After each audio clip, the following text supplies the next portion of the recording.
എല്ലാവർക്കും ഇന്നത്തെ നോമ്പുകാല വചന സന്ദേശത്തിലേക്ക് സ്വാഗതം.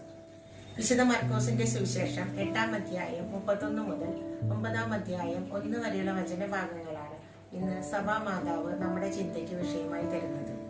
ഈ വചനഭാഗത്തിൽ ഈശോ തന്റെ പീഡാസഹനത്തെയും ഉത്ഥാനത്തെയും പറ്റിയുള്ള ആദ്യ വെളിപ്പെടുത്തലുകൾ ശിഷ്യന്മാർക്ക് നൽകുന്നതായാണ് നാം കാണുന്നത്.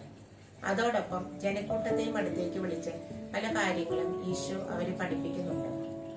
ആരെങ്കിലും എന്നെ അനുഗമിക്കാൻ ആഗ്രഹിക്കുന്നെങ്കിൽ അവൻ തന്നെ പരിത്യജിച്ച് തന്നെ കുരിശും എടുത്തുകൊണ്ട് എന്റെ പിന്നാലെ വരട്ടെ.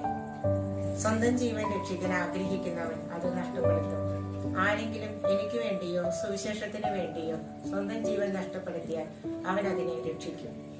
ഒരുവൻ ലോകം മുഴുവൻ നേടിയാലും സ്വന്തം ആത്മാവിനെ നഷ്ടപ്പെടുത്തിയാൽ അവന് അതുകൊണ്ട് എന്ത് പ്രയോജനം?